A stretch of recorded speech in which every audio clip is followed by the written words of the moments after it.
Dunia baru sudah hadir di hidup kita. Waktunya untuk bangun dan bangkit lagi. Perlahan, namun pasti. Tumbuhkan semangat. Hadapi berbagai tantangan. Sambut hari-hari yang baru dengan menatap ke depan. Hargai proses dan fokus pada tujuan. Manfaatkan segala kesempatan dengan sadar penuh dan niat untuk terus bertumbuh. Ikut mendorong kemajuan, menciptakan lebih banyak ruang, saling dukung dan menguatkan. Mengembangkan diri dalam setiap perjalanan. Saatnya bulatkan tekad, melangkah cermat, tentukan pilihan yang tepat. Tegakkan kepala dan jalani kehidupan dengan penuh keyakinan. Wujudkan semua impian. Permata Bank Wealth Wisdom 2022. Mindfully Recover.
Assalamualaikum warahmatullahi wabarakatuh.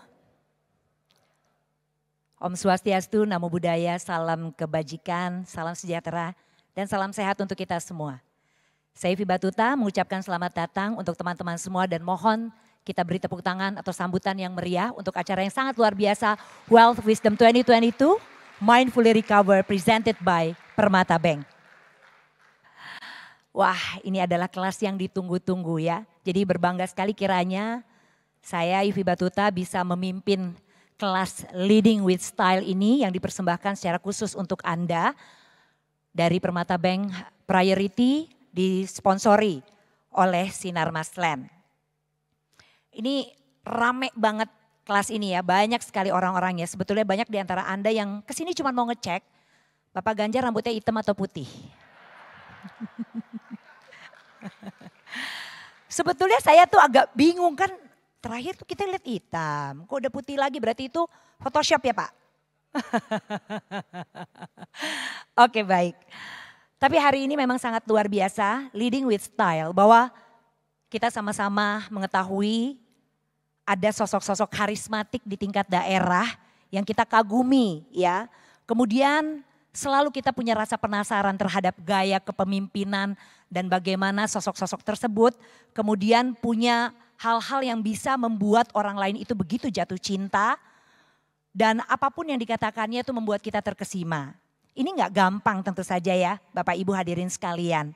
Dan untuk itu saya tidak akan berpanjang kata lagi karena ya tentunya yang paling ditunggu-tunggu adalah bukan ocehan saya di awal ini, tetapi bagaimana kita bisa belajar tentang kepemimpinan dari dua sosok luar biasa.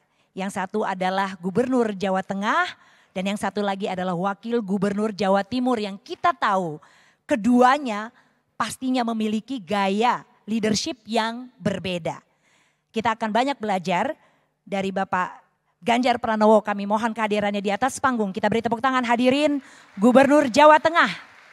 Silakan Pak.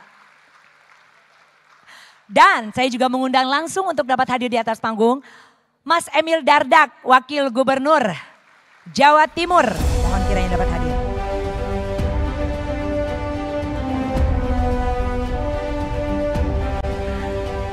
Terima kasih atas kehadirannya.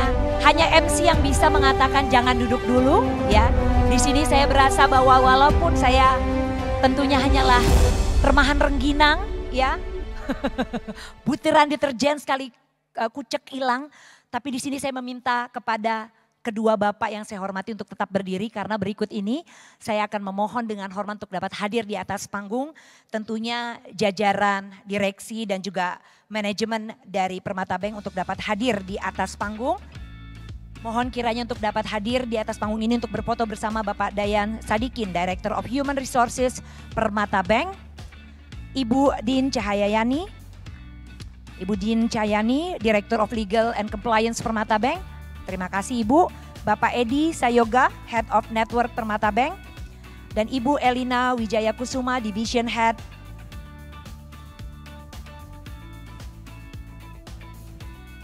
Customer Segmentation and Private Banking Permata Bank. Nah, kayaknya lebih enak kalau agak sedikit ke depan kali ya supaya enggak.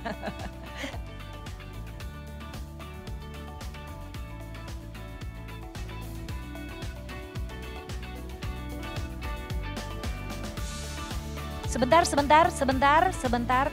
Teman-teman, tunggu sebentar ya.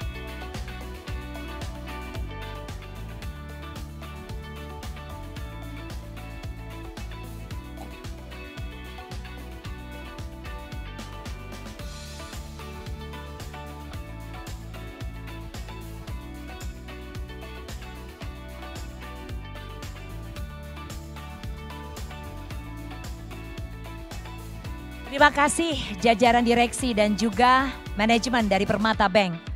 Terima kasih telah memanjakan nasabah kali ini untuk mencuri ilmu leadership. Silakan duduk bapak-bapak yang saya hormati. Mencuri ilmu leadership dari Pak Ganjar dan juga dari Mas Emil ya, yang tentunya berguna kalau bisa diaplikasikan nantinya untuk bisnis, ya untuk rumah tangga, untuk pertemanan, untuk perusahaan dan lain sebagainya ya. Baik Pak, apa kabarnya Pak Ganjar dan Mas Emil? Kabar saya rambut saya tetap putih. Kenapa mesti ditanyakan rambutnya hitam gitu ya? Oke, kalau Mas Emil gimana kabarnya Mas? Baik, alhamdulillah. Lagi happy hari ini? Ya happy, pastinya happy bisa ada di sini, ngelihat semangat dari semua yang hadir di sini. Betul, yes memang kita sangat bersemangat, beri tepuk tangan. Bapak Ibu rekan-rekan semuanya.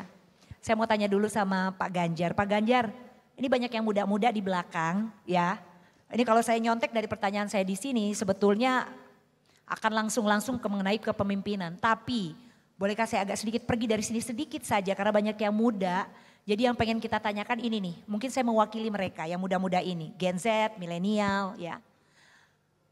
Pak Ganjar tuh waktu zaman sekolah ya, itu tuh sosok seperti apa sih? Sosok pemalukah? Sosok aktif di organisasikah? Student council, OSIS? Atau sosok yang pernah dibulikah? Seperti apa sosok Pak Ganjar? Rajin belajar.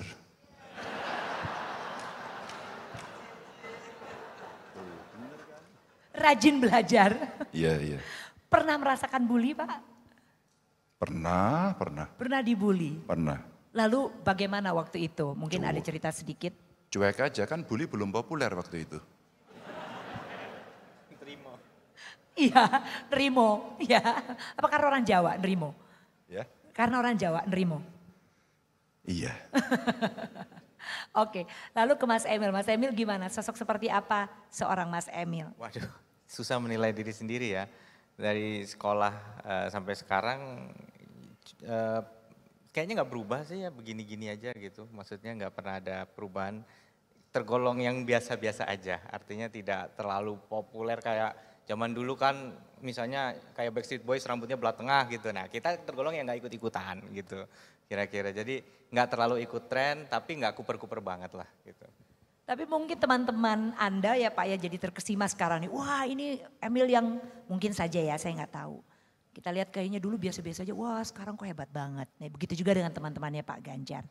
Nah Pak Ganjar, boleh tahu nggak sih sosok pemimpin ideal menurut Pak Ganjar itu seperti apa? Ntar aku mau nanya dulu.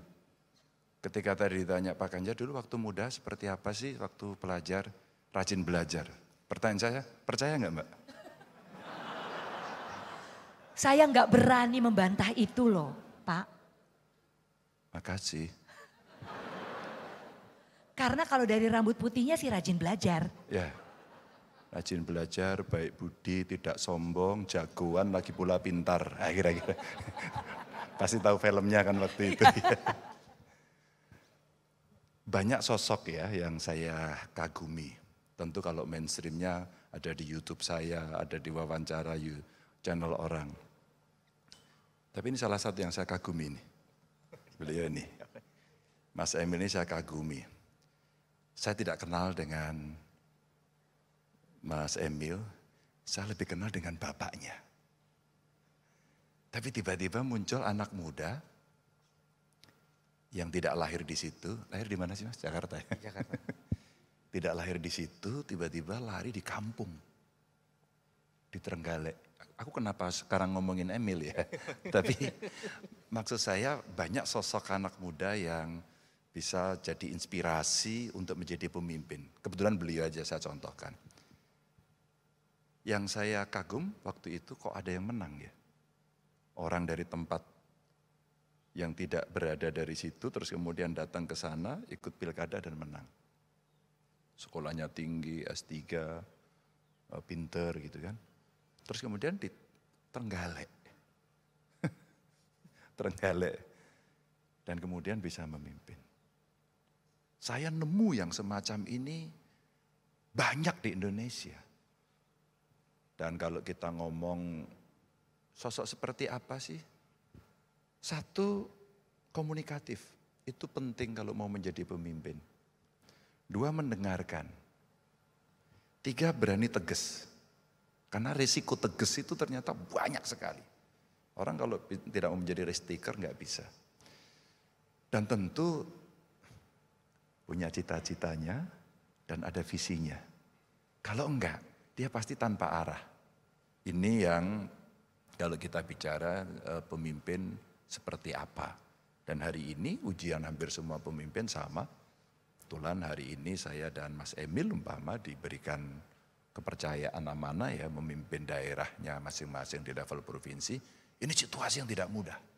Dihajar oleh COVID.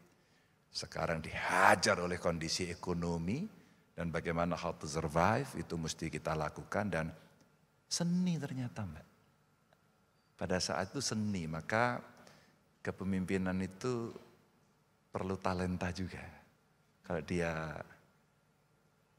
tidak punya talent untuk itu ya biasanya kaku-kaku, kebanyakan SOP, tidak segera ngambil keputusan, dan tiba-tiba berantakan. Itu ceritanya. Jadi kalau talent gitu ya Pak ya, kan kita tahu nih mungkin kalau saya sebagai orang tua, banyak di sini yang juga udah jadi orang tua. Orang tua ya? Iya. Iya, terus. Parents. Terus. Ya. Ibu maksudnya Pak. Kita melihat begini, kalau misalnya kayak sekarang membesarkan anak, punya anak, kita lihat ada yang berbakat. Ya anak saya yang kedua tuh bakat main bola, perempuan. Nah terus tapi ada yang memang gak punya bakat. Nah berarti kalau bicara soal talent di sini, berarti apakah menurut Bapak seorang pemimpin itu dilahirkan sebagai seorang pemimpin karena talentnya itu datang dari Tuhan atau bisa dibentuk Pak? Dibentuk, gak ada yang dilahirkan. Dia harus menghadapi panas terik. Dia harus mengikuti atau menjalani jalur terjal. Dia mesti dibanting, bahkan kebanting. Tapi kalau dia punya talent, dia akan bisa merasakan, Mbak, ada yang kebanting gitu ya. Ada yang kebanting dia jalan. Wah, kebanting. Apa yang dia lakukan? Dia bangkit atau dia menangis? Dia mencoba dengan segala dayanya untuk bisa bangkit dengan rasionalitasnya, mentalnya. Atau kemudian, Mama, aku jatuh. Gak bisa. Maka kalau dia sudah punya mental, ada talentnya dia, anak ini memang punya bakat. Jadi kalau dia jatuh, dia bangkit dulu. Dia tidak segera berteriak minta tolong kepada orang lain. Tidak. Dia mencoba menggunakan seluruh dayanya, seluruh upayanya untuk bisa bangkit. Nah, tentu ilmu pengetahuan penting. Tentu value penting. Values ini penting dan biasanya orang tua menurut saya menjadi begitu inspiratif. Kalau saya cerita, mungkin saya tidak terlalu punya bakat yang hebat begitu.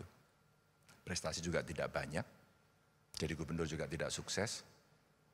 Tapi ketika saya melihat dalam posisi tekanan yang luar biasa, tiba-tiba saya menjadi tertuduh si rambut putih.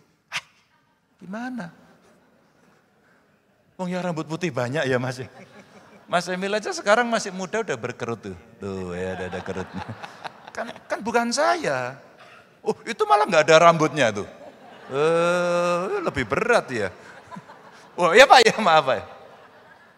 Kebanyakan mikirin rakyat ya. Ketahuan. Pada saat situasi yang sulit itu Mbak. Tiba-tiba kita ingat orang tua. Bagaimana waktu saya kecil disuruh nyapu lantai. Bapak saya polisi, pangkatnya tidak tinggi, harus nyemir sepatu, beraso. Beraso tahu nggak Mbak? Nggak tahu, apa? Oh, nggak tahu ini. Anak kota? Ngepel, cuci piring, masak sejak SD. Cuci baju, setrika. Setrikanya pakai arang. Ya enggak? Setrikanya ada jagonya. Ingat kan? Tahu ya? Sudah tua. Yang generasi Z enggak ada yang tahu ini. Dan kalau kepanasan pakai apa Pak? Pakai apa Bu? Air, anak kota. Enggak tahu ini. Terlalu kota banget. Pakai apa? Daun pisang. Bapak ini tua sekali. Dan itu yang membuat kita punya pengetahuan, kita punya keterampilan tidak cengeng. Udahlah gitu aja. Sampai dulu ini punya orang. Pak. Jangan. Aduh, thank you Pak, terima kasih banyak. Oke, berarti value ya. Jadi bagaimana seorang pemimpin itu yang memang mungkin sudah ada bakatnya diberikan gitu ya oleh Yang Maha Kuasa. Punya ada jiwa pemberaninya gitu misalnya dilahirkan, tetapi ditempa dengan berbagai ujian dan tantangan hidup, bisa ketika jatuh bisa bangkit kembali. Dan menurut Bapak tadi ada value dari keluarga yang dia bisa aplikasikan dalam kehidupannya sampai dengan menjadi pemimpin yang hebat. Nah value di sini, kira-kira kalau Bapak boleh tolong jelaskan sedikit sebelum saya ke Pak Emil, value-value apa yang mungkin Bapak bisa share juga yang Bapak terapkan dalam Bapak menjadi seorang pemimpin, dalam proses atau journey Bapak menjadi seorang pemimpin? Integritas. Nomor satu integritas. Mau kerja di Bank Permata, enggak ada integritas. Banknya dibobol gimana? Tiap hari ngeliat duit, mata duitan toh? Kan mata duit, orang bank harus mata duitan kali ya. Kan lihat duit terus soalnya. Integritas. Bagaimana kemudian melayani customer. Orang butuh senyum, melihat gestur, appearance yang ada. Dan dia berikan itu secara profesional dengan seluruh daya upayanya tadi. Itu value pertama. Enggak usah tepuk tangan, enggak ada sepeda. Saya udah dikasih tahu panitia Bank Permata, Pak Ganjar nanti kalau ada yang tanya tepuk tangan enggak ada giveaway. Silakan nabung saja. Oh, malah promosi saya ya. Tuh kan aku ngomong apa tadi. Nah itu integritas. Yang kedua, menghormati orang lain, apalagi orang tua. Menghormati orang lain, apalagi orang tua. Kalau saya diajarkan orang tua saya, ngelihat orang susah, kamu bantu dong kalau kamu bisa. Dan ketika kamu bantu, satu, jangan pernah kamu tanya apa agamanya dia.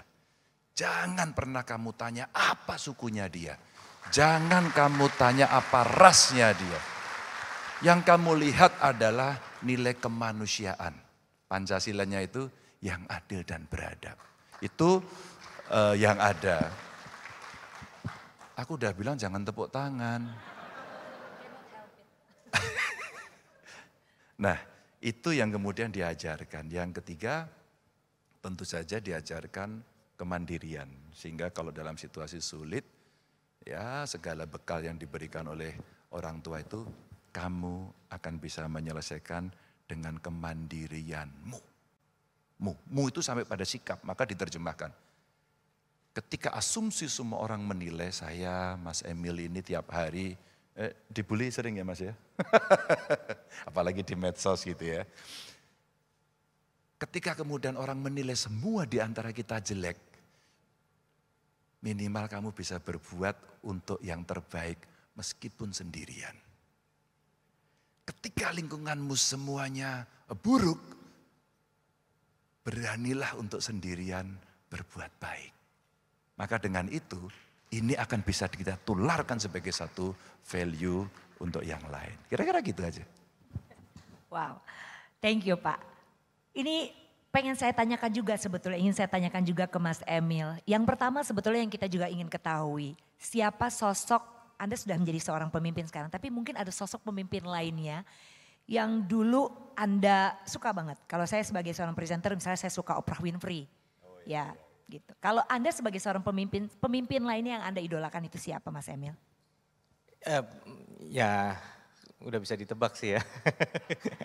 Ya, tapi gini, maksud saya bukan karena beliau ada di sebelah. Jadi memang beliau ada di politik sebelum saya. Saya sebenarnya latar belakangnya orang kantoran gitu ya. Kemudian suatu saat harus diakui satu ya, mungkin bahkan ini berlaku untuk beliau juga, Pak Jokowi itu memulai sebuah tren baru di dalam kepemimpinan. Dulu kan kalau pejabat itu kan identik kan power ya gitu.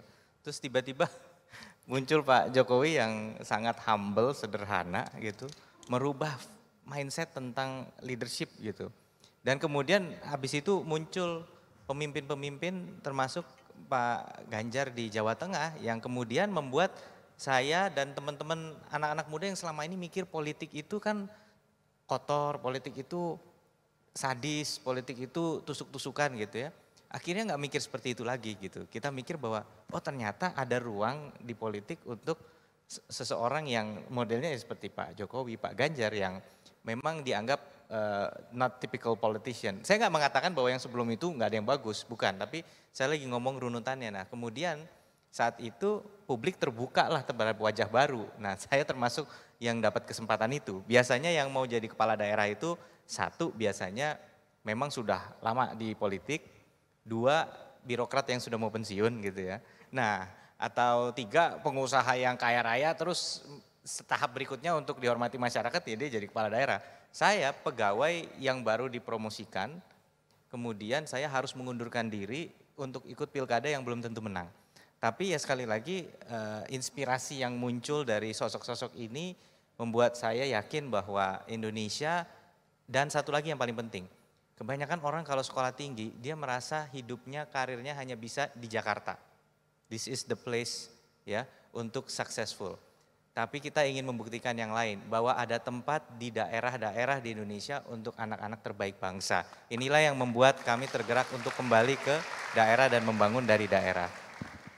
Not typical a politician gitu, maksudnya kita memang yang tadi nyetrika pakai setrika arang dengan daun pisang, mungkin tahu ya gimana gaya kepemimpinan zaman dulu, zaman Anda masih merekah, masih masa remaja mungkin ya. Kita ya Pak Ganjar ya, ini punten mau ngomong dulu bahwa ya yang dilihat adalah yang serius gitu ya, nggak gaya gitu kan. Kayaknya modelnya tuh emang bener-bener yang waduh mikirin negara banget sampai nggak sempat bergaya. Ya. Nah kalau melihat Anda berdua di sini duduk di hadapan kami, lain nih gayanya nih. Appearance-nya aja udah beda. Ya dulu mana boleh nih saya ngobrol sama bapak-bapak ya di kepemerintahan pakai jeans begini. Tapi sekarang udah yang pakai jeans gitu karena Mas Emil mesti beraktivitas, jadi makanya Mas Emil lebih rapi. Karena tadi habis dari tempat aktivitas dan harus beraktivitas lagi. Tadi ngintip Pak Ganjar pakai batik, nggak taunya ganti baju. Kita acara bareng annual meeting BI, kan saya harus ngikutin beliau. Toto ganti. Nah itu dari appearance dulu nih ya. Bapak Ibu semua teman-teman, rekan-rekan. Dan tapi kalau lihat bahkan sampai dengan gayanya, gaya berjalan, gaya bicara itu yang paling umum tertangkap dulu ya Pak Ganjar dan Mas Emil adalah santai. Ya, santai. Ini kalau anak muda bilangnya gaul banget sih. Gitu. Nah, saya mau tanya dulu nih, ini santai dan gaul ini emang sudah ditetapkan seperti itu dari awal atau ini sebetulnya adalah bagian dari manuver. Kita mau keterbukaan kan ya Pak di sini. Manuver dari bahwa memang sekarang ini zamannya harus begitu. Atau memang dari dulu sebetulnya sudah santai dan memang gak ada perubahan apa-apa. Bagaimana Pak? Mas Emil boleh, ayo Mas Emil. Karena memang tadi ngomongin not a typical politician ya. Iya, kalau masalahnya Pak Ganjar kan cetakannya juga udah bagus dari sananya ya gitu ya. Jadi leading in style cetakannya udah bagus. Kalau rambut putihnya ya anggap kayak Richard Gere lah zaman dulu gitu ya. Rambut putih tapi masih. Cuman balik lagi saya nggak tahu ya, teman-teman saya bilang, Mil lu kaku banget sih gitu. Dianggapnya sama teman-teman dari dulu, dari zaman sekolah. Memang tadi kalau ditanya kita tipe apa, kita yang ikut lomba siswa teladan. Kebetulan pernah juara 1 se-DKI dulu siswa teladan pas SMP.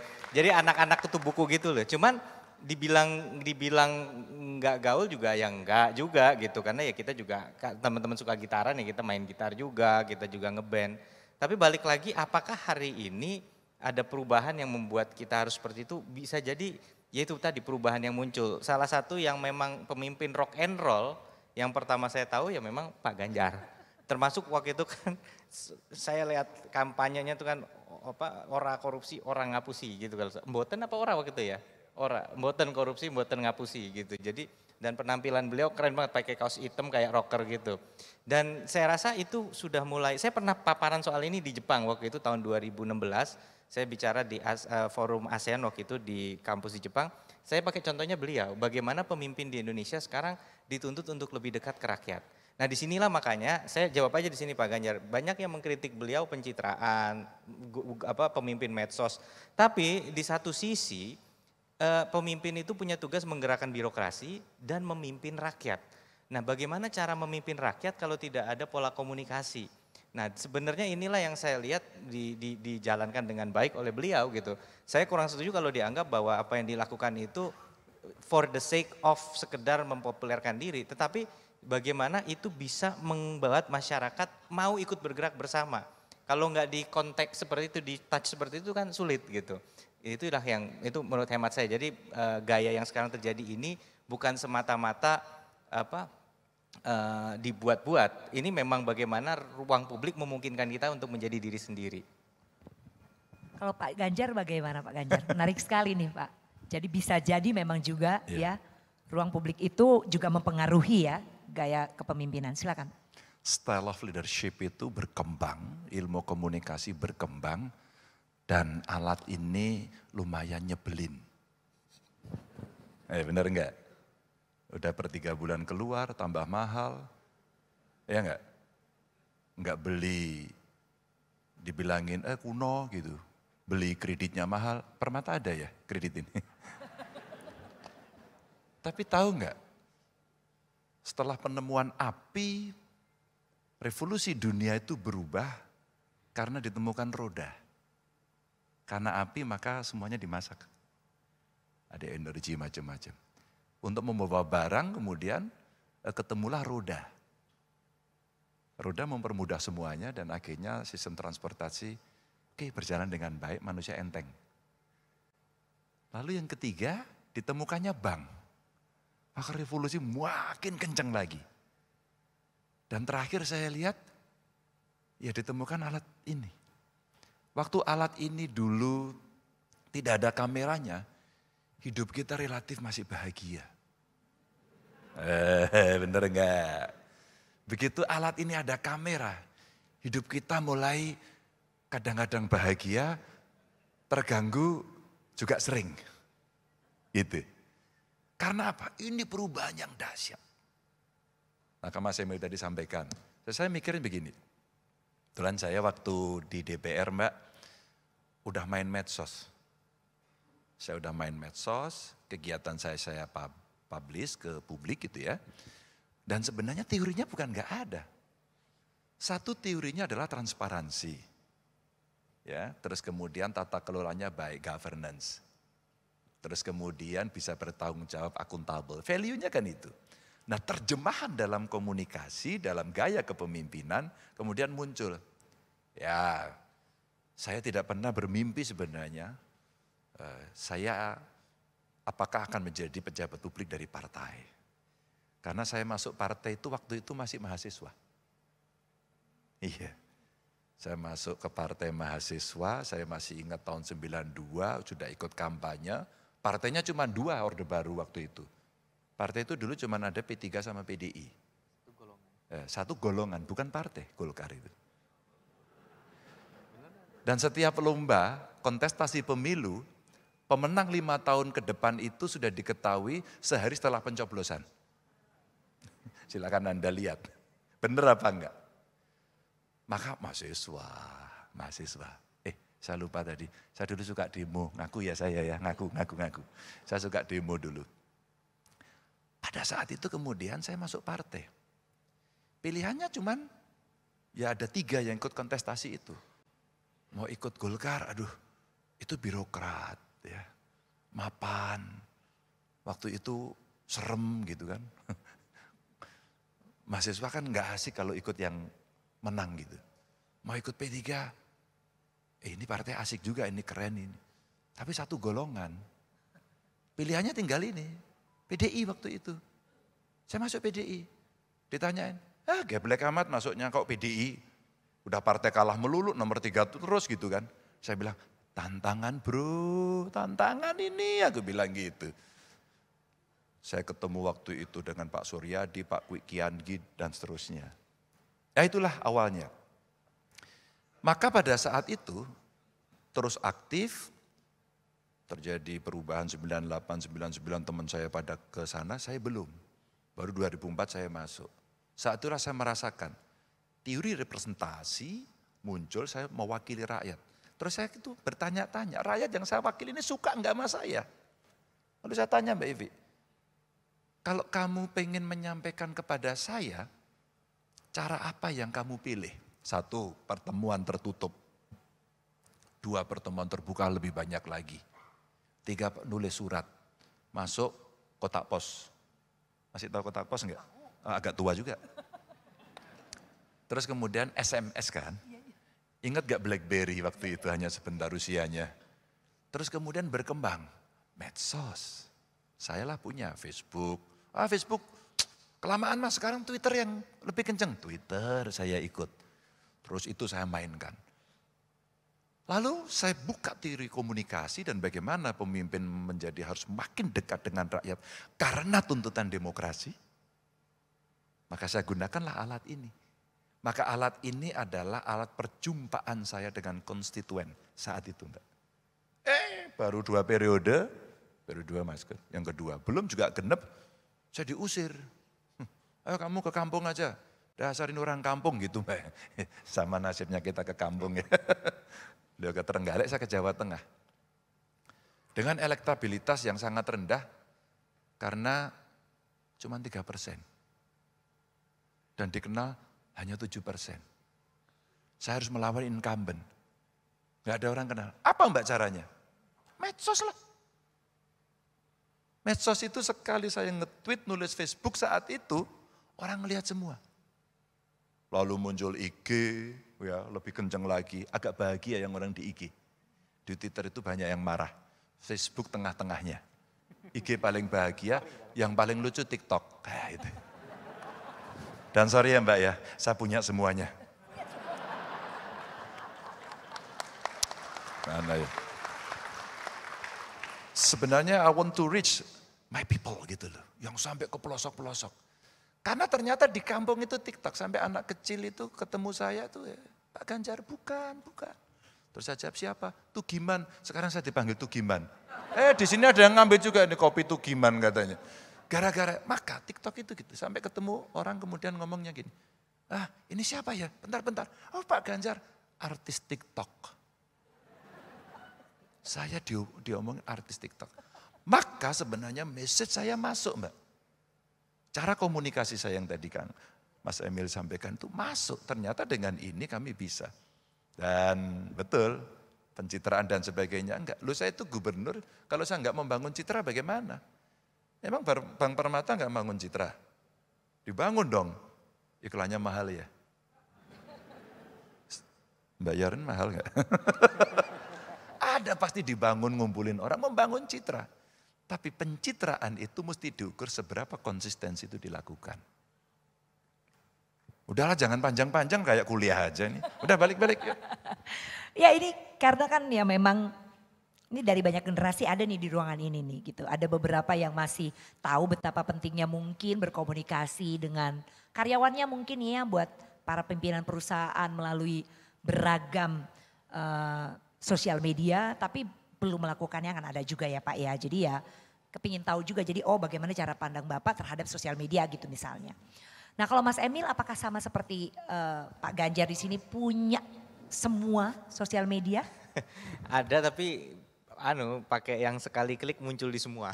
Jadi akhirnya maksudnya kan kalau kita taruh di IG dia bisa posting otomatis di Facebook. Yeah. Padahal sebenarnya harusnya nggak bisa gitu karena netizennya beda ya emang. Dan di Twitter, kalau di Twitter itu kita isinya aduan yang spesifik gitu.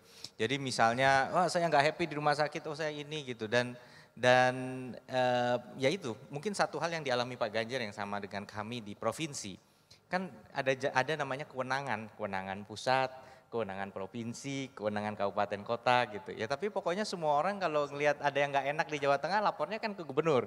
Sedangkan bedanya sama DKI Jakarta, kalau DKI Jakarta itu kan wali kotanya ditunjuk sama gubernur. Atau kalau wali kota diprotes di wilayahnya dia yang nunjuk camat atau lurah. Kalau kita bupati wali kota itu dipilih oleh rakyat. Jadi nggak bisa kita main, gimana kamu nggak becus kerja benerin, nggak mungkin kita ngomong gitu ke bupati wali kota.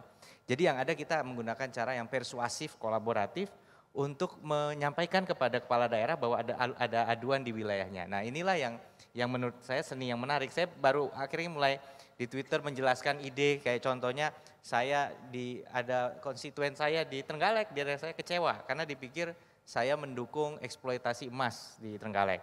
Padahal sebenarnya cerita panjangnya dibikin pendek adalah waktu itu saya mewarisi izin eksplorasi emas, terus saya suruh ngeluarin izin lingkungan. Saya bilang, saya pernah janji kepada rakyat, izin lingkungan nggak akan saya terbitkan kalau rakyat nggak setuju. Nah waktu itu saya suruh bawa perwakilan dari sekian desa, ada desa yang nggak datang wakilnya. Maka saya sampaikan ke yang perusahaan tambang ini tidak boleh nggarap di yang desa yang nggak ada. Nah udah saya minta supaya transparan, saya maju pilgub. Pas lagi maju pilgub, tiba-tiba dibuatlah proses AMDAL tanpa kehadiran saya.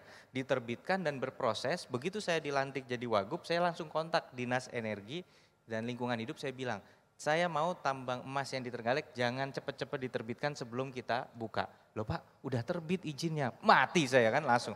Akhirnya semua anak-anak muda di Trenggalek kecewa sama saya, dipikir gara-gara saya. Nah Twitter jadi tempat saya dihantemin. Anda ini munafik lah, dibilang dua muka, nggak apa-apa. Kita harus terima aja, yang penting actionnya. Saya sampaikan terserah mau ngomong apa tapi action.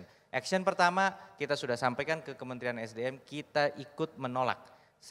Action yang kedua, tata ruangnya juga kita blok supaya tidak ada blocking tambang yang kemudian memakan hutan. Yang saya bukan anti tambang, tapi saya bilang satu hal, nah ini aktivis pro lingkungan, saya yakin Pak Ganjar juga menghadapi ini. Saya tidak akan pernah merubah prinsip saya. Mungkin mereka ingin mendengar bahwa saya anti tambang. Saya tidak anti tambang, tapi saya pro lingkungan dan itu berbeda. Kalau kita pro lingkungan, maka selama kita bisa melihat ada upaya mitigasi resiko lingkungan, kita boleh menambang. Tetapi kalau kita memang anti tambang, no way Jose, istilahnya nggak akan pernah kita nambah. Nah, Twitter tuh tempat di situ tuh, kita berdialektika, itu terjadi. Kalau di IG, saya kasih foto tentang kegiatan yang menarik gitu ya, tentang ini, biasanya yang like dikit.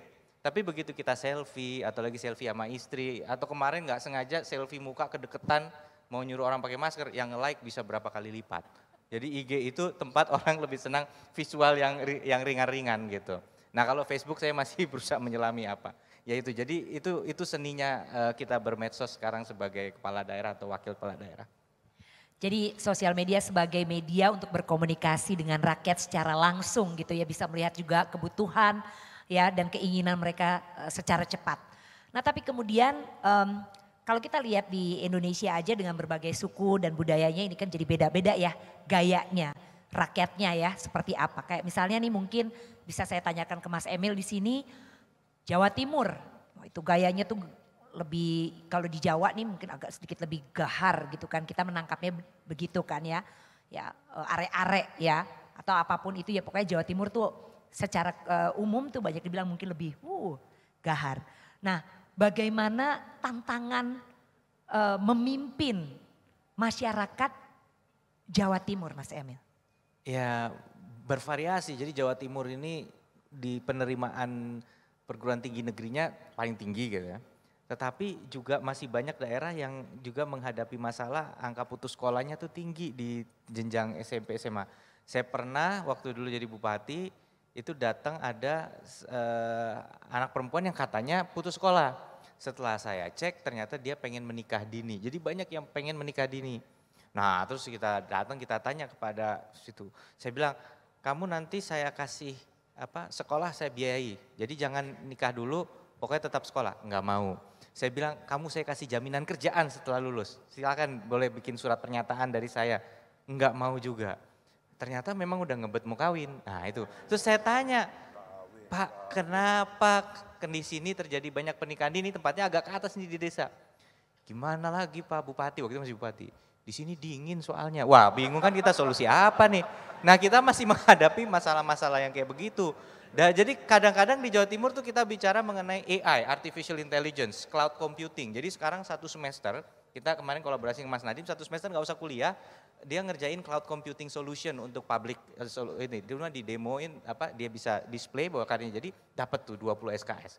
Tapi tiba-tiba yang sama ditanya, Pak, bagaimana kasus pernikahan dengan kambing yang terjadi di Gresik waktu itu? Wah, saya bilang jadi dua dunia nih terjadi di Jawa Timur. Ya kita harus bisa adaptif ya. Saya banyak belajar dari beliau beliau kelihatan sangat rileks, tapi saya pernah ketemu beliau membahas mengenai stunting, membahas mengenai COVID, ya substantif gitu. Jadi ya memang kita harus bisa shift situasi dalam keadaan seperti itu. Makasih Mas Emil.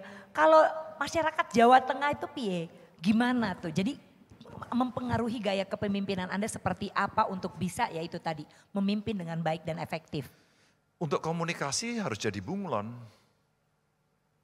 Jawa Tengah itu ada 6 eks-karisidenan dan ketika Belanda membuat 6 karisidenan itu sebenarnya pendekatannya lebih pada kultural. Maka sosiologisnya beda. Kalau saya ke Banyumas, maka area Banyumas Raya itu orangnya kayak Jawa Timur mirip.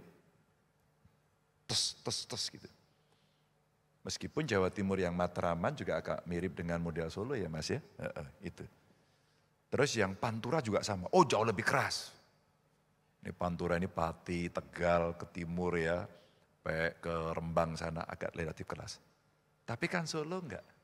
Mangga, Nun Sewu, gitu, itu halus. Itu modelnya. Maka ketika kami komunikasi dengan orang-orang itu, gaya saya harus mengikuti mereka. Bahasan juga beda. Kalau beliau yang ekstrim mungkin di Madura ya. Madura, terus kemudian model Surabaya, Mataramannya agak halus kira-kira gitu-gitu. Kalau saya begitu ketemu Banyumas sama Solo, udah beda. Saya pernah salah membuat kebijakan. Setiap hari Kamis semua pakai baju adat ya. Dengan harapan orang tahu kepribadian kebudayaan kita. Setiap Kamis minggu keempat pakai baju adat Nusantara ya. Sehingga orang akan bisa tahu kayanya negara kita. Setiap Kamis pakai bahasa Jawa ya. Oke. Setelah itu maka anak sekolah harus bisa berbahasa Jawa. Salah saya. Ternyata ada 2 kabupaten di Jawa Tengah, di Brebes dan di Cilacap itu sebagian warganya berbahasa Sunda. Wah saya enggak peka, maka gubernurnya pekok. Enggak sensitif saya. Akhirnya saya bilang, saya ganti dengan bahasa daerah. Pak Ganjar, ini kan Jawa Tengah, dia mestinya belajar bahasa Jawa. Enggak, ini NKRI Bung. Gitu. Ini NKRI Bung, enggak apa-apa dia pakai bahasa Sunda. Dan terbukti ternyata mereka yang berbahasa Sunda dengan berbahasa Jawa, mereka enggak ada soal kok gitu. Nah masing-masing punya karakter sehingga kalau saya ke Banyumas begitu Mbak, ya saya ngomongnya gaya Banyumasan. Kebetulan istri saya orang Banyumas, jadi saya bisa ngapak-ngapak ya. Orang ngapak, orang kepenak. Langsung itu ya, itu Banyumasan, Republik Banyumas itu. Itu contoh, atau mungkin yang di Tegal. Yang Semarang ya agak biasa mainstream, yang Solo lebih halus, model-model seperti.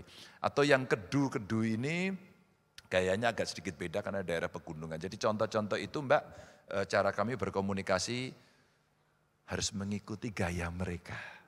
Sehingga jauh lebih bisa masuk begitu. Kalau saya di Banyumasan, saya bergaya Banyumas, langsung mereka bisa menerima. Saya ke sana ada baju adat khasnya mereka saya pakai, punya saya. Maka saya koleksi baju adat seluruh Indonesia dan dari daerah-daerah. Iya, Madura saya punya, Osing saya punya, waduh dari Jawa Timur itu banyak sekali, Banyuwangi. Luar biasa, kita beri tepuk tangan dulu Bapak Ibu semuanya. Baik, saya sudah lihat waktu berlalu ya. Dan saya rasa di sini adalah waktu yang tepat untuk saya mempersilahkan kepada Bapak Ibu semua bertanya langsung ya. Karena ini pasti banyak hal yang lebih menarik juga datang dari Anda. Jadi saya akan persilahkan kepada yang ingin bertanya untuk mengacungkan tangannya. Ya, oke. Pertama di belakang dulu di sana. Oh ya, cewek dulu dong Mbak. Oh cewek dulu, ladies first. Oke. Yang mana dulu ya? Saya mau ada selalu affirmative action untuk cewek. Oke, Ibu yang di sebelah sana dulu, Ibu yang pakai kerudung putih. Ya. Iya. Iya, iya Ibu. Iya silakan. Iya, Ya. silakan Ibu. Yang sini. Jadi yang sesi ini Bapak maunya cewek semua? Ya enggak dong, cewek dulu yang pertama, terus baru yang lain. Oke, baik. Oh, silakan. Bismillahirrahmanirrahim. Selamat sore Bapak Ganjar, Bapak Emil Dardak, dan Ibu Moderator. Pertanyaan ini ditujukan kepada Bapak Ganjar Pranowo.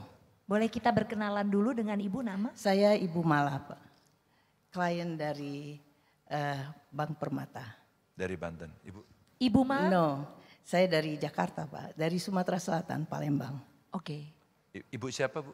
Ibu Mala. Mala. Oke, Ibu nabung di Permata Bu? Iya, saya bantu promo. Silakan. Assalamualaikum Pak Ganjar. Semoga Bapak masih ingat saya. Pada tanggal 4 November yang lalu, saya menemani Mas Rudi S. Kamri mewawancarai Bapak di kediaman Bapak di Semarang. Alhamdulillah kalau Bapak masih ingat saya. Tapi kalau Ingat Bu, ingat. Sumpah demi Allah ingat. Kalau tidak, saya maklum loh Pak. saya maklum. Ingat sumpah Bu, Mas Rudi Kamri waktu wawancara Ibu di sebelah saya. Ya, Saya ingat, saya ngelirik-ngelirik Ibu terus waktu itu. Sumpah.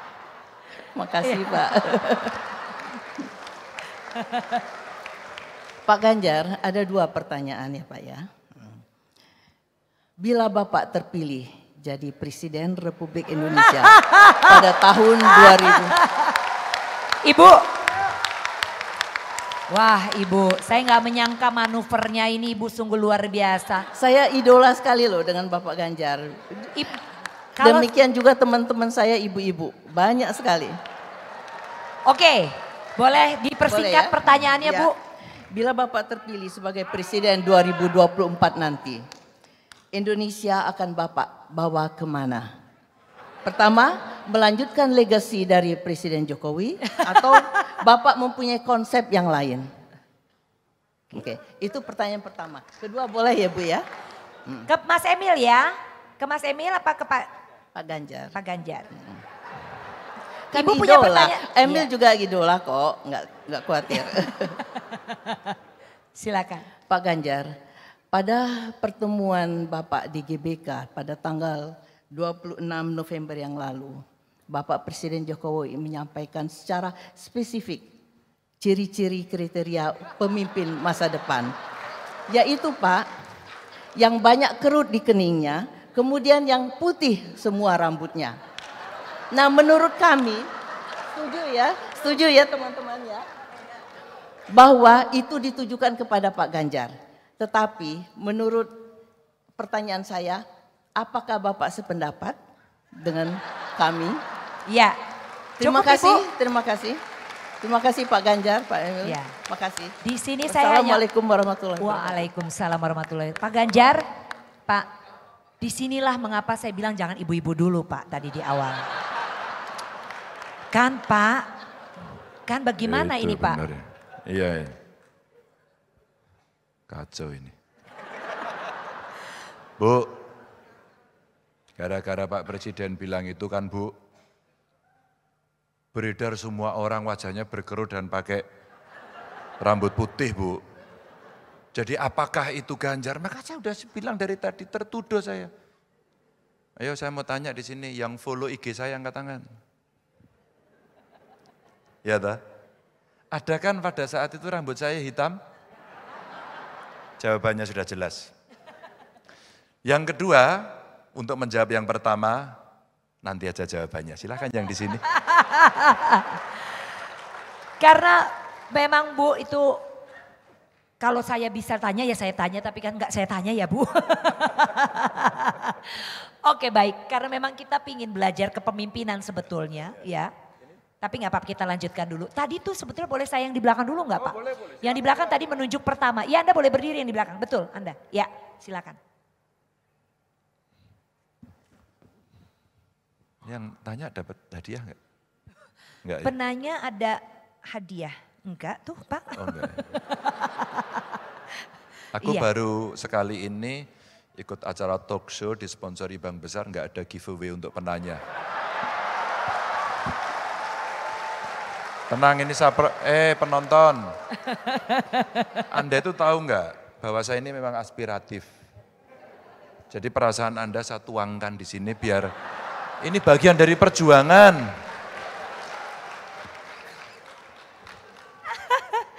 Oke, Silakan mari. Bro. Oke, selamat sore Pak Ganjar dan Mas Emil. Gak apa-apa ya Mas, manggil Mas ya. Oke, Assalamualaikum. Nama saya Suryo. Pak Ganjar, Nun Sewu, saya warga Jawa Tengah, saking Solotigo. Oke, mungkin Namanya siapa pertanyaan. tadi Mas? Maaf, Sorry, Suryo. Suryo Mas Iya. Suryo, maaf. Mungkin pertanyaan yang pertama, agak santai dulu kali ya. Yang untuk beliau berdua, ini kan lagi bulannya bulan bola Pak dan Mas. Kira-kira pendukung manakah, negara mana nih buat Piala Dunia 2022 ini? Yang santai dulu kali ya, yang santai. Itu pertanyaan pertama Pak. Nah yang kedua, saya deg-degan Pak, deg-degan lagi Mas. Ya siapa tahu masuk konten TikToknya Pak Ganjar gitu kan lumayan, nambah followers gitu. Yang kedua, ini kan saya kan juga sebagai salah satu anak muda gitu ya, biarpun mukanya mungkin 29. Tapi Kira-kira pesan yang paling aplikatif untuk kami. Karena yang saya lihat di lapangan sekarang, beda 2 tahun sama saya lebih muda aja, itu behaviornya, perilakunya sudah berbeda. Nah jadi kadang-kadang ketika mungkin pemerintah daerah atau kota setempat memberikan kebijakan, itu udah kayak basi buat kami. Gitu kayak ngapain sih kayak gini, buat apa? Untungnya buat kami apa? Karena anak-anak sekarang kan cenderung instant gratification Pak. Jadi udahlah yang cuan buat gue apa gitu. Nah kira-kira dari Mas Emil, Pak Ganjar, dari daerah masing-masing, untuk kami anak-anak muda ini kira-kira pesan yang paling aplikatif untuk kami memimpin diri kami sendiri dulu deh. Gak usah jauh-jauh sampai ke negara dan buat berguna untuk sesama, itu seperti apa gitu. Nah yang ketiga, satu lagi terakhir, maaf nun sewu. Yang terakhir adalah saya sebagai salah satu yang datang dari daerah Jawa Tengah, yang kalau ditanya dari mana, jawabannya betul 7 dong, padahal soalnya 12. Itu merasa ada gap yang sangat timpang, jauh. Ketika saya tahun pertama datang ke ibu kota Jakarta ini, cukup membuat saya shock. Nah kira-kira apa yang akan bapak-bapak sekalian lakukan di daerah masing-masing selama masa jabatan masih ada, untuk seenggaknya tuh membuat anak-anak muda yang sana mau kerja, gue gak perlu ke Jakarta untuk mendapatkan pekerjaan yang gue inginkan. Kasarnya seperti itu. Terima kasih Pak Ganjar, Mas Emil, Mbak Ivi. Oke, berarti kedua-duanya gitu ya Mas ya? Waduh ini akan sangat panjang sebetulnya jawabannya ya, tapi nggak apa-apa. Thank you so much Mas Suryo. Baik, kita boleh ke Mas Emil dulu ya Mas Emil. Dukung siapa Mas Emil? Ini yang susah. Nonton bola gak sih Mas Emil? Nonton sih. Nonton ya? Saya dari dulu pokoknya bagian belain Inggris, tapi selalu biasanya bercucuran air mata di babak-babak playoff habis itu. Dari mulai 98. 98 tuh selalu setia terhadap Inggris. Iya gitu, tapi kali ini kan udah juara grup tuh ya, kita lihat aja nanti deh. Yeay, Ya. baik. Nah Inggris. ada yang tepuk tangan Inggris juga tuh, pasti sama-sama langganan nangis tiap Piala Dunia tuh pas playoff. Yang kedua, pertanyaan mengenai Memimpin diri yang memimpin mungkin. anak-anak muda. Jadi gini, tadi menarik dia bilang 2 tahun aja rasanya udah beda. Jadi memang generasi sekarang kan terpecah, ada milenial, ada Z. Z itu kalau digabungkan dengan zilenial. Kesamaan kita waktu ABG atau bahkan dari bayi udah ada gadget. Hidup kita tadi instant gratification. Udah bener-bener semua tuh serba cepet. Jadi nggak ada lagi pakai tustel, moto tanpa tahu akan seperti apa hasilnya. Begitu dia ngambil gambar langsung bisa 10 gambar berapa angle. Kadang saya juga nggak ngerti bedanya apa dari satu foto ke yang lain. Nah cuman yang ingin saya sampaikan bahwa memang mendesain program kebijakan untuk anak muda itu memang tidak bisa dilakukan tanpa melibatkan mereka. Makanya kita punya program Millennial Job Center di Jawa Timur. Ini mungkin juga menjawab pertanyaan yang ketiga tadi. Bahwa sebenarnya memang betul yang seperti saya bilang, orang tuh kalau diajarin kalau mau sukses, memang mau nggak mau kerjanya di Jakarta. Gitu. Kalaupun dia kerjanya nggak di Jakarta, itu karena penugasan kantor aja. Misalnya dia kerja di Pertamina, ditugasin di field office di mana. Tapi jarang dia berkarirnya memang memilih di situ. Nah inilah sebabnya kita melihat bahwa ada ruang untuk menggunakan digitalisasi ini sebagai peluang untuk level playing field. Nah, satu kata kuncinya, bagaimana kita memperjuangkan akses internet ini bisa lebih merata. Itu kata kuncinya. Nah, broadband saat ini sudah menjangkau hampir 70% kecamatan di Jawa Timur. Tinggal tantangannya adalah biayanya. Nah, saya punya cita-cita, punya harapan sebenarnya, tapi teknologinya masih kita cari. Orang itu bisa mengakses internet menggunakan seperti WiFi atau WiMAX, itu gratis untuk layanan pemerintah seperti pendidikan, untuk bisnis, untuk UMKM. Itu harapan kita. Nah yang juga tidak kalah penting, Millennial Job Center ini ngejawab bahwa sekarang perusahaan semakin ramping. Anak-anak muda tidak lagi hanya berkesempatan kerja jadi pegawai, tapi lebih banyak menjadi freelance. Nah maka kita coba jodohin antara pelaku usaha yang dulunya tinggal nitip jualan di kantin, nitip jualan di toko oleh-oleh, sekarang dia harus bersaing di marketplace, maka dia bisa melakukan transformasi digital, digital marketing, packaging, content creation, itu kita ketemukan dengan talenta dan didampingi mentor. Supaya mereka punya, hari ini bukan lagi kita mengandalkan ijazah atau biodata atau CV, tapi mengandalkan portfolio. Nah kita mengajak anak-anak muda membangun portfolio tadi, sehingga mereka bisa menjadi freelance yang profesional. Nah hari ini alhamdulillah sudah lebih dari 7.000 project yang kita jalankan dengan Millennial Job Center di Jawa Timur dan memberdayakan lebih dari 2.000 talenta muda yang bukan saja mereka membantu UMKM melakukan transformasi digital, tapi mereka juga mendapat kesempatan membangun portfolio. Dan banyak dari mereka setelah selesai dapat project di MJC, itu sudah dapat klien sendiri. Itu yang kira-kira untuk anak-anak muda tadi. Ya. Tapi ada satu juga nih ya, biar saya nolongin Mas Suryo juga nih yang mungkin ingin ditanyakan dari Mas Emil ya. Mengenai bagaimana anak-anak muda yang saat ini ada di ruangan ini itu bisa memimpin diri sendiri. Karena sebelum memimpin orang lain itu harus memimpin diri sendiri. Dan ada pertanyaan seperti itu ya, bagaimana nih apa pesan-pesan yang mungkin bisa disampaikan untuk bisa menjadi seseorang yang mampu mengatur jalan hidupnya menjadi yang orang-orang yang berguna dan bermanfaat untuk negeri ini. Ya memang balik seperti yang diceritain oleh Pak Ganjar tadi gitu, bahwa zaman dulu tuh lebih susah memang. Apa-apa susah jadi orang lebih biasa sabar. Nah tantangannya dari anak-anak muda katanya adalah mereka gampang give up. Ada teman saya mantan HRD di sebuah perusahaan Jepang itu di hire balik sebagai advisor. Karena generasi mudanya anak-anak milenial baru kerja bentar udah resign. Nah makanya didampingi tuh diajak, jadi begitu mau mengantor jangan ngantor dulu, ayo kita ngopi bareng terus diajak ngobrol gitu. Jadi memang ada kekhususan nih. Nah kalau ditanya tipsnya apa? Kata kuncinya apa? Justru ini kesempatan buat generasi milenial membuktikan bahwa orang-orang tuh salah terhadap menilai kita. Bahwa sebenarnya kalau orang bilang kita nggak sabaran, kita gesit. Kalau orang bilang kita bosenan, kita kreatif. Kalau kita rubah mindset kita ke sana, insya Allah generasi muda ini bukan menjadi handicap tapi justru menjadi keunggulan. Itu harapan kita.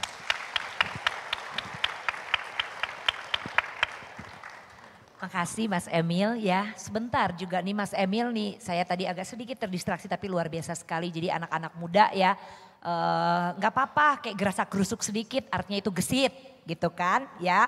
Emang ada nggak sabarnya lah ya, tapi itu menunjukkan kegesitannya yang ditampilkan bukan ketidaksabarannya gitu kan. Nah mohon maaf ini tadi saya ada sedikit pengumuman di sini katanya untuk 10 penanya pertama ada hadiahnya.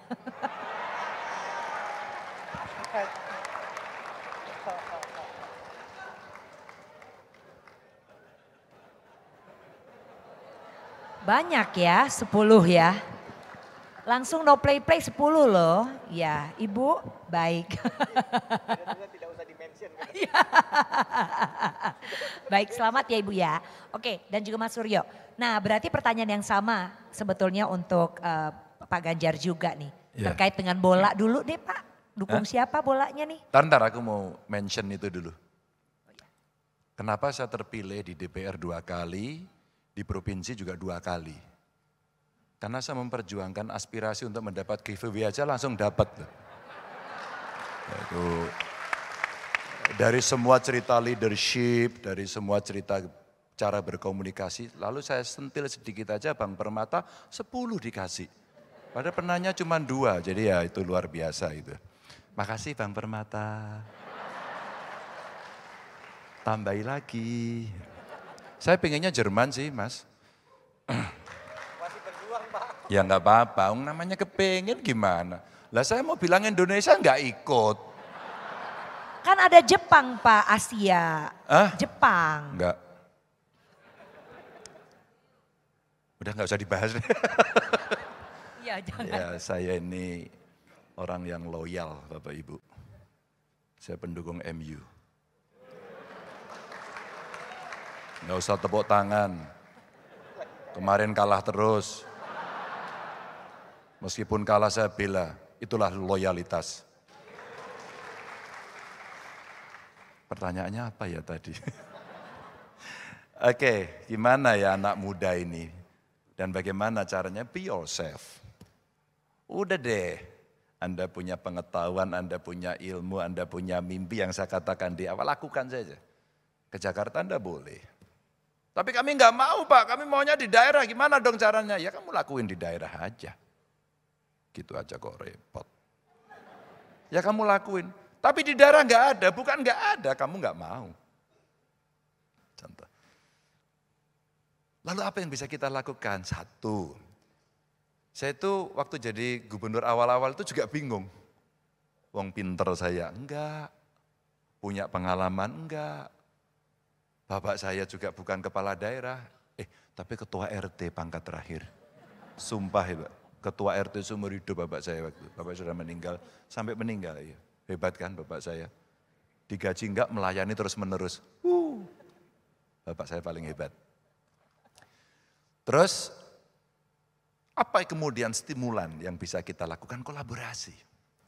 Karena saya enggak tahu di awal-awal itu, saya tuh paling bosan Mas Emil kalau kita rapat musrenbang. Yang ketemu itu kepala daerah dan hampir semua program yang diusulkan itu maskulin. Buat gedung, buat jalan, jembatan. Yang diomongin itu mulu. Ada enggak yang bicara ibu hamil? Perlu diperhatikan apa enggak? Ada enggak yang bicara, ini jabang bayi ntar kalau lahir jadi SDM yang sepinter Mas Emil enggak? Jangan sampai bodoh kayak Ganjar. S3. Pinter. Ada enggak yang mikirin itu? Gizi. Ada enggak? Angka kematian ibu melahirkan. Angka kematian balita. Stunting. Ada enggak yang mikirin? Kencang saya. Maka ada 3 kelompok yang saya buat sebagai satu kelompok yang punya hak lebih dibanding yang lain. Maka affirmative action tadi kita lakukan. Satu adalah kelompok perempuan, 2 anak-anak, 3 penyandang disabilitas. Maka kalau rapat saya undang. Tapi ada juga Mas, dia bilang gini, Pak saya nggak pernah diundang. Siapa lu? Minta diundang siapa lu? Kalau mau partisipasi aku umumin nih. Besok musrenbang di sini, kamu ikut apa enggak? Enggak bisa. Zaman dulu, mari Bung rebut kembali. Mari Bung, kita rebut kembali. Bukan, Bung kirim ke sini dong. Gitu. Itu mana malas. Yeah. Tapi dengan dunia yang berubah luar biasa, Mas Emil tadi kasih contoh yang bagus banget. Saya coba berkomunikasi dengan alat ini. Dan disampaikan Mas Emil tadi betul. Karena apa? Karena komunikasi yang paling gampang adalah siapa yang bisa dituju dengan peralatan yang ada.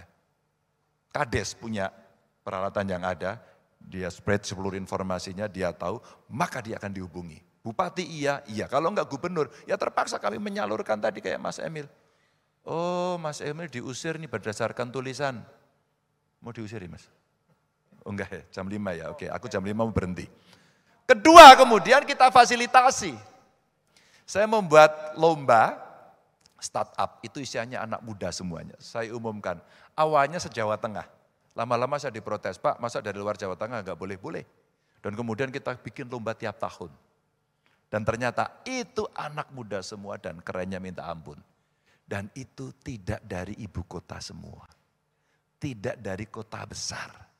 Dia menjadi sociopreneur yang hebat. Dia kemudian punya fokus pekerjaan yang dia impikan. Dan dia lakukan itu dari ujung-ujung daerah. Karena itu tadi Mas Emil bicara, ada teknologi yang bisa kita gunakan. Lalu kalau sudah bagaimana? Pak Ganjar kami punya problem. Problemmu apa? Kami punya tapi enggak ada modal. Ini tak kasih. Apa caranya? Bank. Karena saya, maaf ya Bu ya.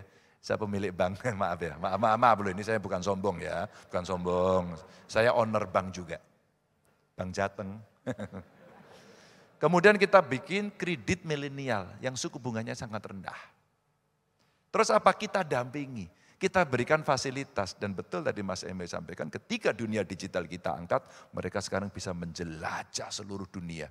Dan apa yang terjadi? Jam 17 sudah 00. Mereka sekarang mengembara kemana-mana dengan modal yang dimiliki dari daerah. Assalamualaikum warahmatullahi wabarakatuh. Ya baik, ini Mas Emil harus pergi karena memang ada aktivitas. Oh iya sebenarnya ada acara dengan KPK tapi yang saya tahu malah Pak Ganjar tadi yang harusnya jam 5 tadi briefing. Oh. Ini nanti kita lanjut sebentar dikit lagi nggak apa-apa. Oh gitu, dilanjutkan sebentar. Tapi nggak apa-apa kalau Mas Emil harus memang, ini nggak apa-apa memang sudah diplot. Tapi yang jelas Mas Emil mungkin kalau boleh saya boleh kasih pertanyaan terakhir buat Mas Emil ya. Biar Mas Emil mungkin bisa. Tapi nanti dulu Mbak ini mau sampai jam berapa? Mau sampai subuh saya juga izin. Tadi tuh saya abis ini nanti lanjut lagi sama Pak Ganjar. Jangan, aku juga mau pergi. Enggak, justru yang saya tahu tadinya time-nya limited Pak Ganjar tadi, makanya saya kaget diingetin tim ternyata ini. Kita Oke, iya. saya tanya dulu ya. Karena gini, ini pengen tahu sebelum Mas Emil mungkin mau melanjutkan aktivitasnya, apa visi Mas Emil untuk rakyat Indonesia pada umumnya ya, mau menjadi seperti apa di bawah kepemimpinan Mas Emil? Pengennya Mas Emil menciptakan masyarakat yang seperti apa? Wah, kalau sekarang nih ngomong Indonesia sensi loh soalnya. Saya tetap ngomong Jawa Timur aja. Meskipun rambut saya nggak ada yang putih, tapi kan tetap sensi. Ya, jadi gini, sebenarnya kita ngelihat Jawa Timur tentu bagian dari Indonesia gitu ya. Dan bahwa hari ini kita, dulu kan ada istilah negara berkembang gitu ya. Terus kita ada inferiority complex lah terhadap negara-negara barat. Bahkan dengan negara tetangga seperti Singapura, Jepang kita ada inferiority complex. Tapi sebenarnya divide itu, kesenjangan terbesar terjadi justru within the country. Kesenjangan terbesar itu bukan terjadi antar negara, tapi di dalam negara. Jadi kita banyak tuh yang bisa sekolah di Harvard, Oxford, kemudian dia punya karya ilmiah yang top-top. Tapi di dalam negeri kita ini juga banyak yang masih underprivileged. Jadi saya berharap bahwa pembangunan kita akan bisa lebih merata. Nah, kesempatan ini yang harus diberikan seadil-adilnya kepada semua. Itulah makanya sekarang Pak Ganjar, ini menarik nih. Sekarang ini kan tren kita lagi didesak nih, kasih pendidikan gratis. Padahal sebenarnya anggaran pemerintah turah-turah nggak sih bahasa Jawanya sebenarnya. Akhirnya kita pasin bisa nggak pakai SPP tapi ya pas-pasan lah. Guru ngajar tuh pas-pasan, ini nggak pas-pasan. Padahal ada yang mampu membayar, ada yang tidak. Yang tidak kita support, yang mampu sebenarnya bisa tetap berpartisipasi. Sekarang namanya sumbangan sukarela lewat komite sekolah. Tapi yang nggak ikutan beban mental, maka mereka ngeluh. Udah hilangkan segala bentuk sumbangan. Nah ini tantangan besar yang dihadapi bangsa kita. Ada lagi juga sekolah swasta dan negeri. Oh, kita dorong tingkatkan kursi sekolah negeri. Padahal swasta sudah investasi bangun gedung loh. Tanpa negara harus hadir, dia bangunkan gedung untuk pendidikan dan dia take risk bahwa dia hanya bisa dibalikin itu dari SPP. Nah, pendidikan adalah kunci untuk unlock. Tapi negara kita masih punya masalah eksistensi sekolah swasta dan sekolah negeri. Kalau pemerintah hanya ngopeni yang negeri tapi yang swasta ini kemudian termarginalisasi, itu akan mempengaruhi. Kalau tadi kita dorong sekolah gratis tapi anggarannya pas-pasan, justru yang tadinya mampu malah ikut tergandoli ke bawah. Nah, saya punya harapan bahwa kesenjangan di dalam negara kita ini bisa kita, di dalam Indonesia maupun Jawa Timur ini bisa kita atasi. Dan untuk itu mudah-mudahan kita bisa mewujudkan perlahan step by step lah melalui apa mandat yang kita pegang saat ini. Lancar usahanya ya Pak ya. Kita berikan tepuk tangan ya. Ini tim saya beneran saya masih duluan. Kalau saya mendahului Pak Ganjar itu namanya kualat ya. Ini orang pesawatnya masih 635 kok. Sebenarnya Pak Ganjar yang sebenarnya masih punya waktu sampai jam berapa ini Pak Ganjar. Oke. Baik, ini saya berikan kesempatan lagi untuk bertanya lagi. Silakan ya. Tadi di sebelah mana? Boleh sekarang kita yang ini aja. Ibu yang di belakang situ Bu. Ya, oke Bu. Silakan Bu.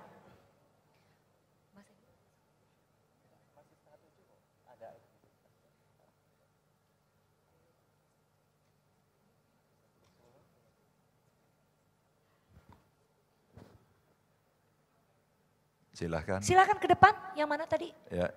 Ya itu Ibu, tadi Ibu yang di situ. Coba angkat tangan. Oh ya ini, oke. Malah angkat kursi saya dia. nunjuk ke sini. Ya silakan Ibu. Mbak, Dek, loh yang mana ini? Ke toilet. Salah toh. Yang Mbak, itu Ibu, makanya memang saya nunjuknya Ibu. Mbak Ya, Evi disuruh angkat tangan, dia malah angkat kaki. Makanya saya bingung, saya pikir sebenarnya tadi saya yang di ibu-ibu yang di tengah-tengah sini tuh mana tuh tadi yang pakai baju biru atau apa itu tadi? Ibu kan? Oh ya. iya. Sudah, yang mana? Ya, angkat tangan. Nah iya itu Ibu. Oh ya. Ibu, ini, iya. Ada gak merasa ditunjuk sama saya? Iya, coba gini. Dadah. Iya itu, yang nengok ke belakang barusan. Oh mas ya itu ya. Oh bukan Ibu. Salah ini, ya. Oke Bung, maju Bung, ya Bung. Ya maju, yuk. Iya. Pantes, kita itu miskomunikasi. Iya, miskomunikasi Mbak. Sumpah di mata saya Anda kayak ibu-ibu. Mohon maaf. Ya, dua penanya Maaf lahir Mbak. batin ya Mas, maaf Ini ya. laki-laki, berarti satu perempuan lagi. Ya. Yang muda. Kita bicara sama generasi milenial bukan kolonial.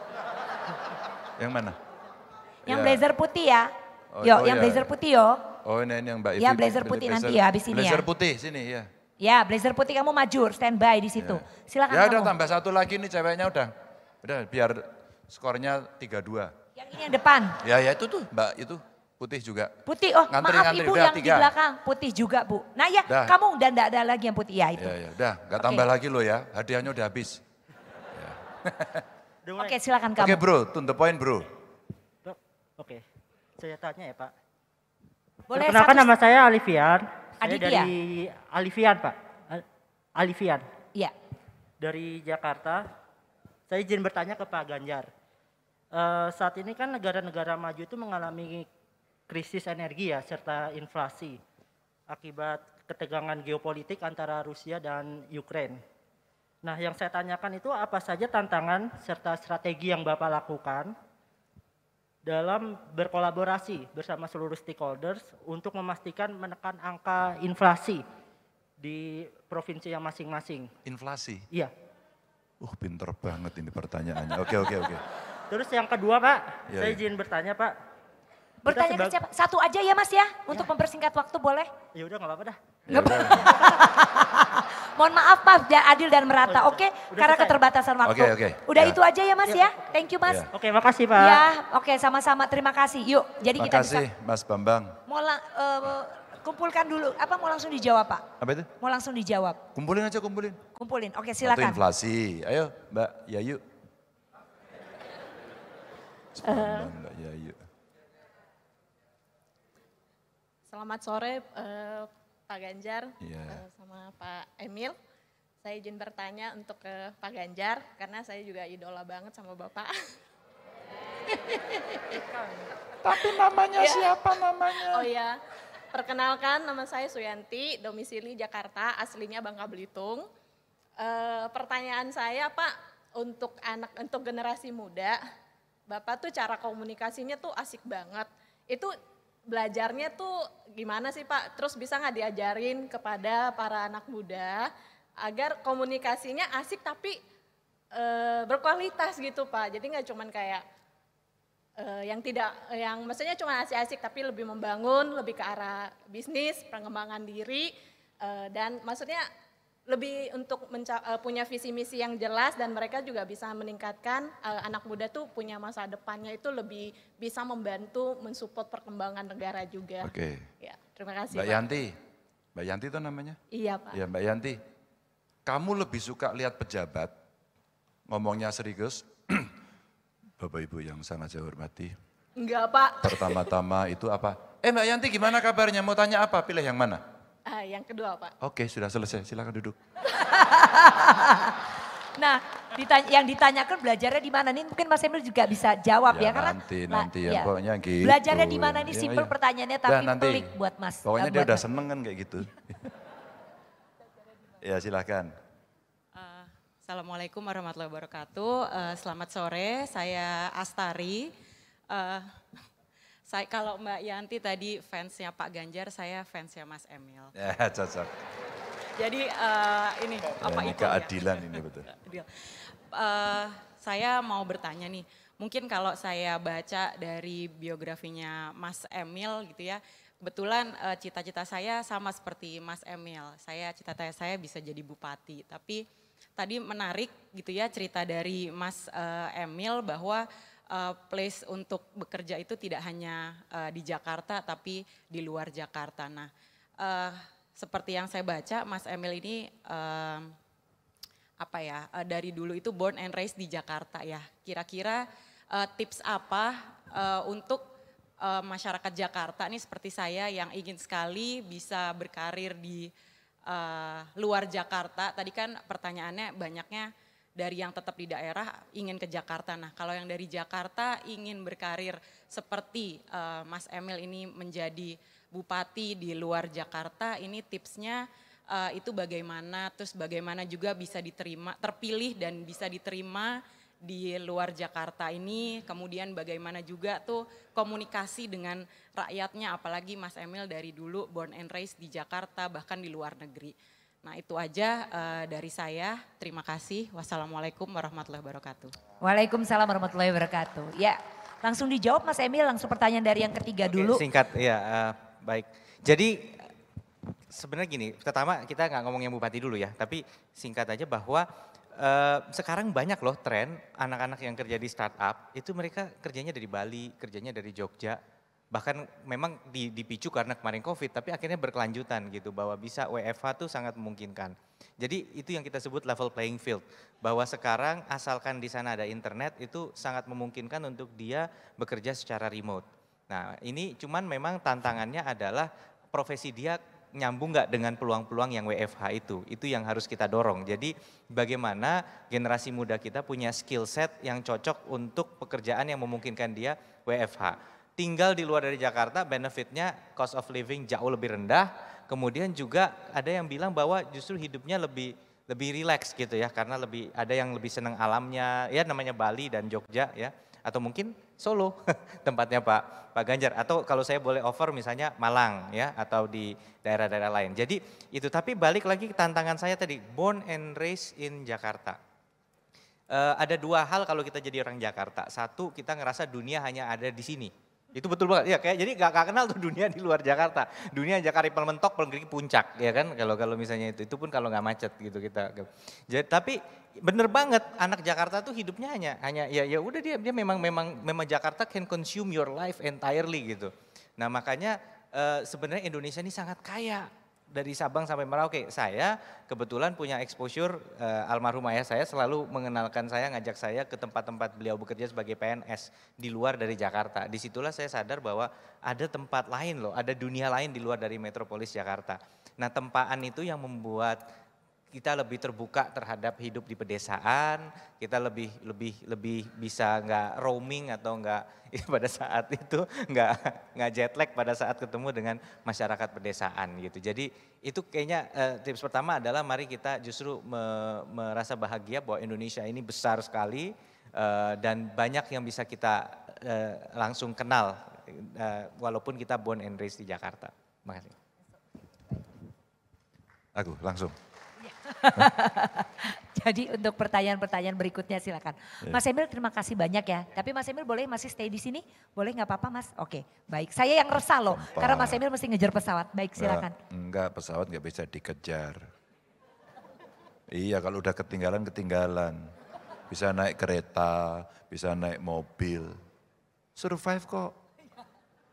Nggak pernah bergantung sama pesawat kok gitu.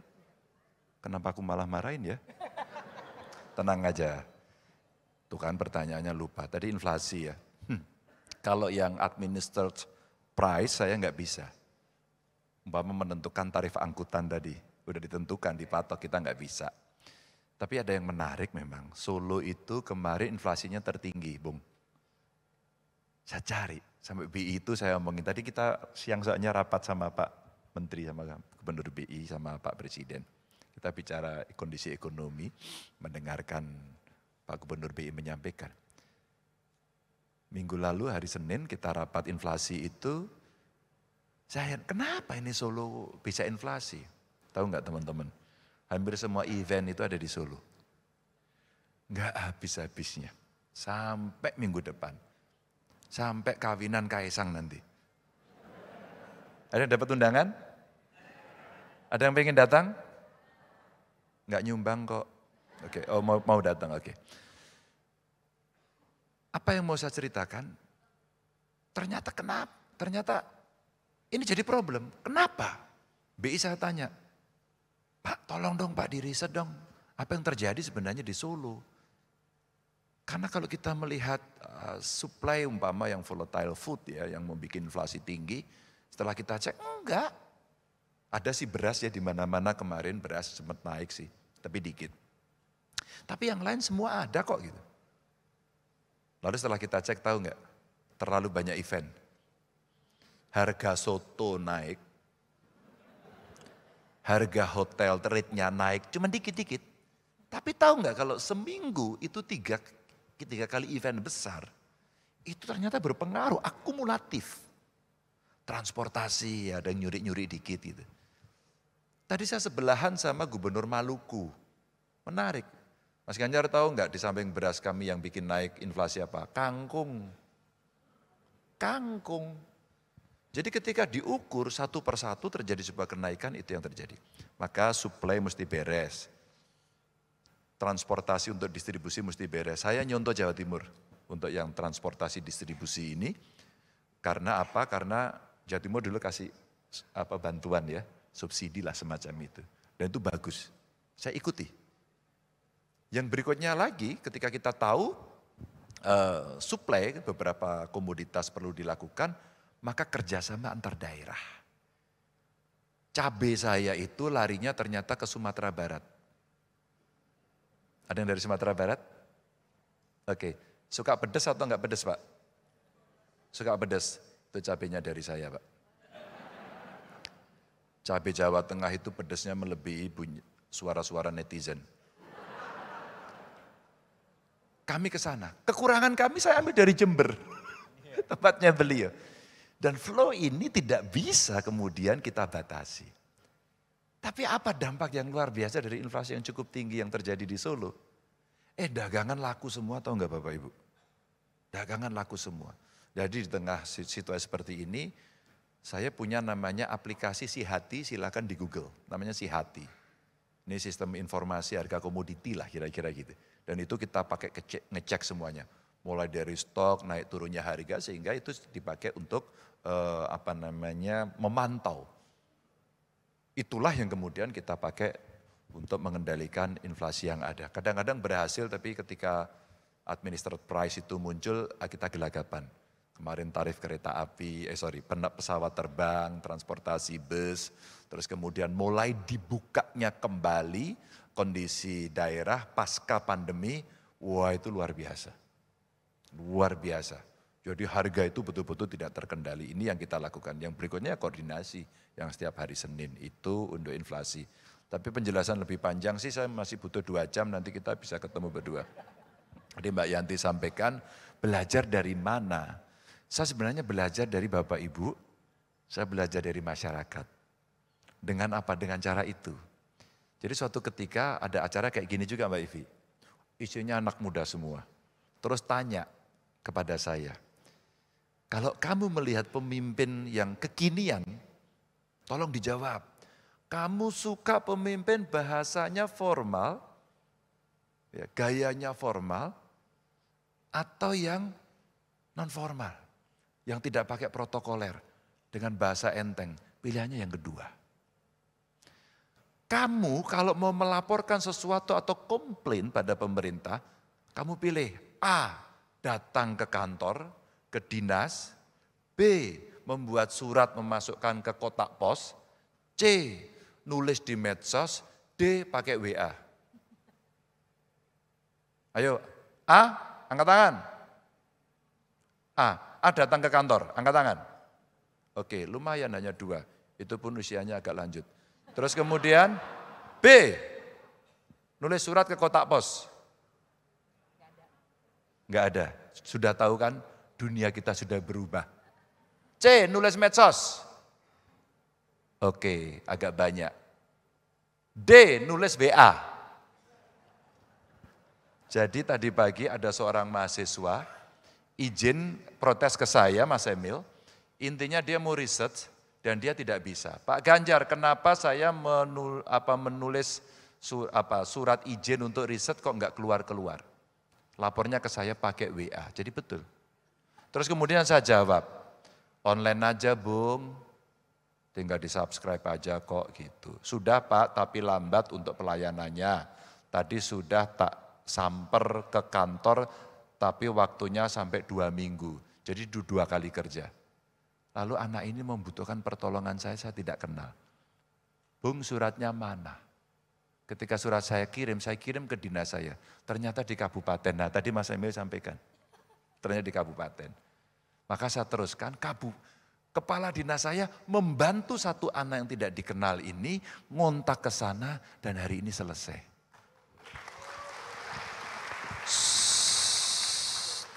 Jangan tepuk tangan. Sepeda tidak ada, kaos tidak ada, ya. Saya nggak tahu dari Bang Permata tadi isinya apa. Saya ini lagi cerita keburukan kami. Saya cerita keburukan kami. Sehingga kalau saya sampaikan, kita malu sama rakyat. Malu.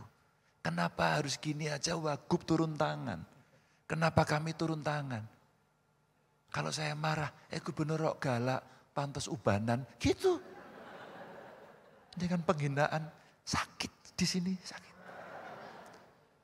Maka dengan komunikasi itu atau cara itu saya sampaikan kepada mereka, itulah sebenarnya saya belajar, saya nggak ada gurunya. Maka saya selengean, sehingga harus bagi-bagi.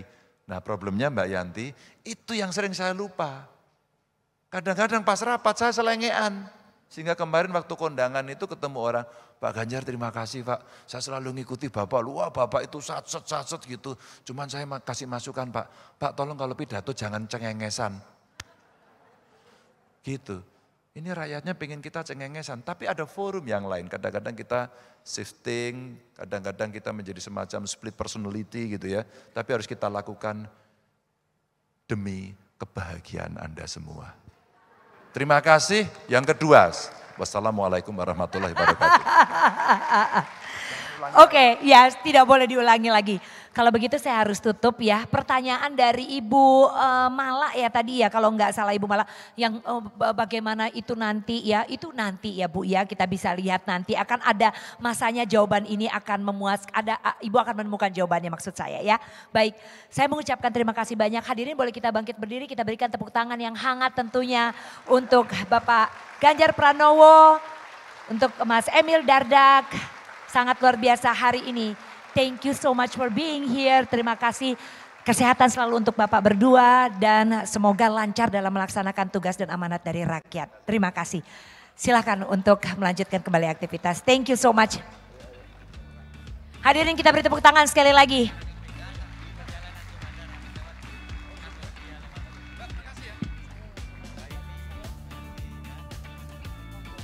Dan tentunya izinkan saya di sini juga mengucapkan terima kasih untuk JNI Group, Sinarmas Land, Paramount Land, Ashmore Asset Management Indonesia, Astralife, Batavia Prosperindo Asset Management, BNP Paribas Asset Management, Dana Reksa Investment Management, Ispring Investments, Mandiri Investasi, Manulife Asset Management Indonesia, Trimegah Asset Management, Schroders, PT Pixel Komunitas, PT Dragon 9, PT Palmi Rafa Mandiri, Gift to Go Promotion, PT Trio Warna Gempita, PT Cahaya Baru Mulia, PT City Vision, PT Scaling Services Indonesia, Kumparan, Salvo Creative Agency, Air Asia Rewards, Samsung Business Indonesia, PT Alternative Media Group, PT City Vision, Bumrungrad International Hospital, Vitalife Scientific Wellness Center, Esperance Integrative Cancer Clinic, Mandaya Royal Hospital Puri, Kata Data, Brava FM, Cosmopolitan FM, Hard Rock FM, iRadio, dan Trax FM untuk support dukungannya untuk acara Wealth Wisdom 2022 Mindfully Recover presented by Permata Bank. Terima kasih. Akhir kata saya Ivi Batuta. Wassalamualaikum warahmatullahi wabarakatuh.